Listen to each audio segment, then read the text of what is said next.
ये समझने के लिए आपको बताता हूं कि वाकई में कौन बातें नहीं कर रहा है और वाकई में मदद कर रहा है। तो चलिए मैं सबसे पहले नाम लूंगा गूगल के सीईओ सुंदर पिचई। आप सोचिए कि अगर गूगल के सीईओ सुंदर पिचई आगे आए हैं मदद करने के लिए, तो सोचिए कि उन्होंने देखा होगा कि हिंदुस्तान में हालात कितने खराब है। यस और नो?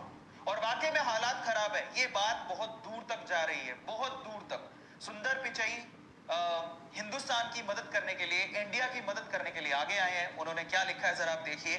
ओवरऑल 135 करोड़ रुपए डोनेट किया उन्होंने। 135 करोड़ अलग अलग वे से उन्होंने डोनेट किए, जो कि सहायता हिंदुस्तान तक पहुंचेगी। कैसे पहुंचेगी? उन्होंने लिखा, devastated to see the worsening covid crisis in India.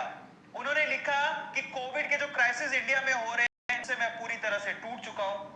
और सबसे खास बात, गूगल एंड गूगलर्स का क्या मतलब है? गूगल खुद, जिसने 135 करोड़ की मदद की है, और गूगलर्स का मतलब जो एम्प्लॉइज गूगल में काम करते हैं उनको उन्होंने गूगलर्स कहा है। वहां के एम्प्लॉइज ने भी हिंदुस्तान की मदद करने के लिए ऑलमोस्ट 1 करोड़ 35 लाख रुपए इकट्ठा किया है, जो डोनेट हुआ है। मतलब इतना 1 करोड़ 1.5 करोड़ के करीब उन्होंने भी इकट्ठा किया है। एम्प्लॉइज ने भी, वो भी डोनेट हुआ है। और वो कैसे डोनेट हुआ है? गिव इंडिया को दिया जा रहा है और यूनिसेफ को दिया जा रहा है, जो मदद एक्चुअली इंडिया को इनडायरेक्ट वे से पहुंचेगी। और हाईली रिस्क पर उन्होंने कहा है कि हमारी कम्युनिटी हाईली रिस्क पर है, इसलिए हमें भी ध्यान देने की जरूरत है, और इसीलिए उन्होंने मदद की। अब आप ये सोचिए कि देखो, यहां से अच्छे इंसान और फायदा उठाने वाले इंसानों का पता लग जाता है। क्या इन्होंने कोई गलत बात की? नहीं।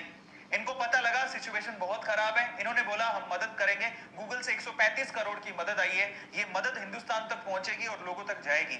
अब बस इतना कहना चाहूंगा कि बजाय ब्लेम गेम खेलने के, आप सुंदर पिचई बनिए साहब। इसीलिए सुंदर पिचई का इतना नाम है। इतने इतने लोग इन्हें मानते हैं क्योंकि ये सिचुएशन को समझते हुए आगे आए और मदद किया, बजाय ब्लेम गेम खेलने के। क्या ये ट्विटर में ये नहीं लिख सकते थे कि हिंदुस्तान की सरकार बहुत गलत कर रही है, हिंदुस्तान की सरकार ये है, फला है, ढिमका है, उन्होंने अच्छे से स्थिति को संभाला नहीं? लिख तो ये भी सकते थे। क्या इन्होंने लिखा? जानते हैं कि ये पैंडेमिक है और इसमें बहुत बड़े बड़े देश भी फेल हो गए थे।